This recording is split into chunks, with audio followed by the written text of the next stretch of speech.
Hello YouTubers, Give It Zoe here, and today I'm going to be showing off a game called Clickomania. Now, this was a game that I played a lot in high school. It was easy to install on any high school computer, provided you had a thumb drive. Also, obviously, you can download it from the internet at that time too, but like a lot of high schools, or schools rather I should say, but I'm just going to go on high schools. Um, had like a what do you call it? One of those safeguards where you're only allowed to go to educated websites. Yeah, okay. Like that was so hard to bypass. Anyways, moving on. So this game is pretty much like a reverse Tetris. Essentially, you have these colorful stones here, and what you do is you gotta click them to destroy them. You can only click on stones that are two or more of the same color. As you can see, so I have this brown stone right here. I'll see if I can show you. See how it's like joined up with all the other little brownish, reddish stones, whatever you call them. Now I could destroy them.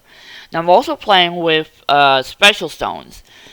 Special stones. This game comes default without special stones enabled, so you have to come into your settings real quick, go to your actions, and enable special stones.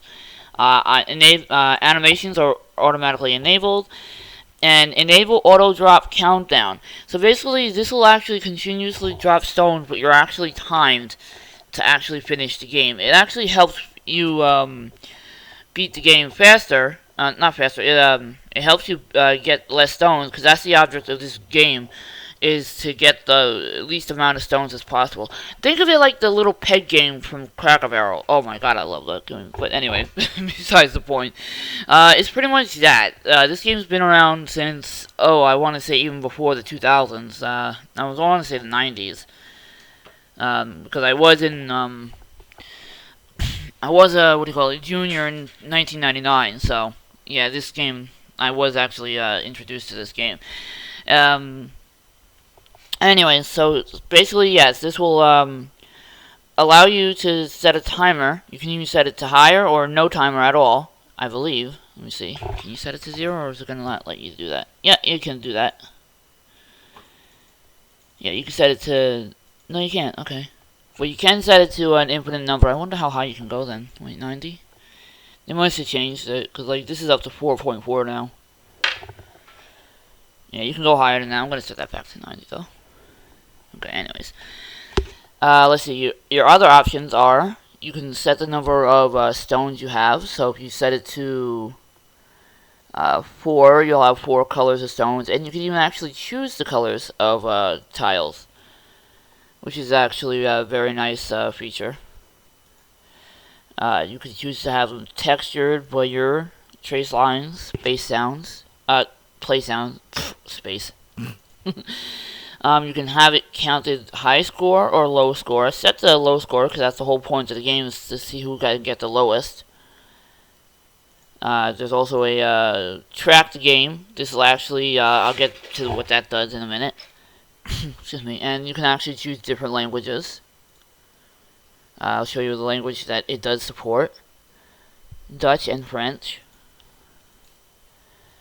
And you could actually make the game board bigger just by increasing the rows and columns, so you can actually have it theoretically in full screen if you excuse me, if you set it large enough.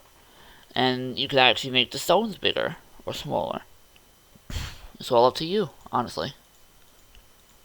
So yeah, I'm gonna show you a game without the any stones, anything. I'll show you what it looks like out of the box, per se. Now up here, I'm just going to show off real quick. You have your new game option. You have your load and save games. You have your undo, which if you make a mistake, you can undo it. That could be, that's what that track game option is for. You can actually uncheck that if you don't want the ability to undo. It shows statistics. Now, as far as I remember, this does not keep scores. I'm not too sure about that, because I did do a game last, and I got 60. So, and then you just got like help files and stuff about Clickomania and help, and then you got your configurations, and you can even load and save games which I have no idea what that actually does per se. Other than, like, and I'll get into that. Like, when I say that, I've never seen this save feature before, in this, version that I remember. Basically, I could assume that, yeah, you're able to save your game where you left off, or it's just for the scores. So here you go. So this is all you do. You just click the blocks away.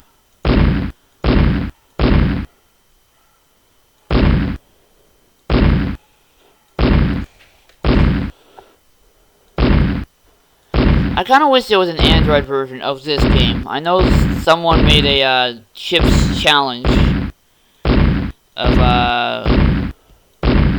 for Android, not for iOS though. That's kind of actually sad face for me. Yeah, and that's what happens when you click a block that can't be destroyed.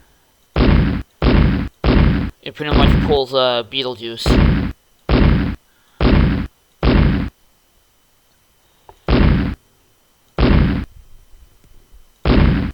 So this is one of those games where you kind of have to think 5 steps ahead. And there you go. So how many was that? 19? Let me see. So there you go. So now I'll show you what the game looks like with special stones enabled. And the drop down.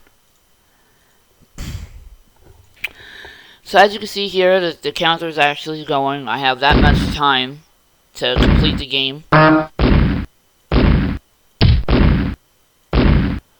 before I lose.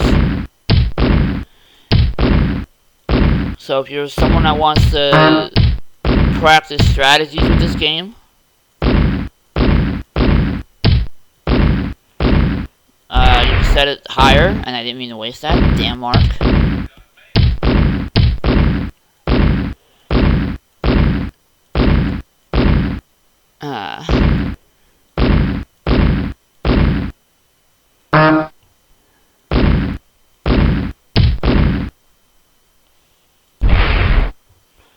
So as you can see, I'm completely screwed now.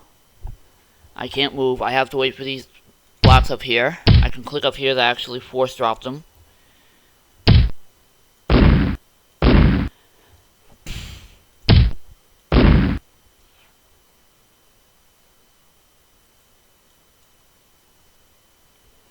And now I just have to wait for more blocks to appear, or just wait for the timer to expire, which it is going to.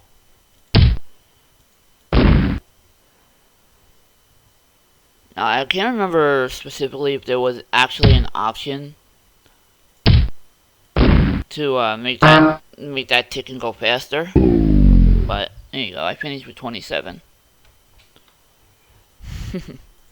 So that's Clickomania, guys. It's a nice little fun game.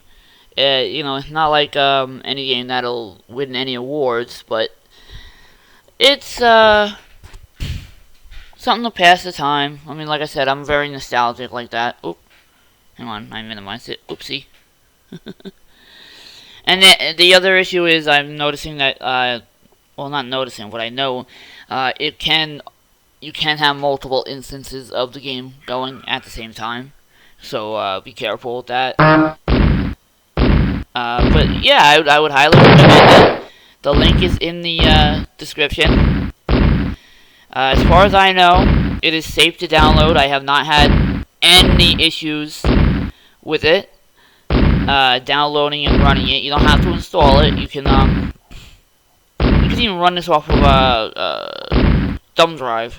Unzip it to a thumb drive and run it off that. It's really that easy. It's not really dependent on an install. It uses no permissions. So if you happen to download a copy that does ask for permission, uninstall that right away. Please do. Oh, and a missile. There you go, and that's the end of that. Alright, guys. So, this is Skipazoa, and I'm out.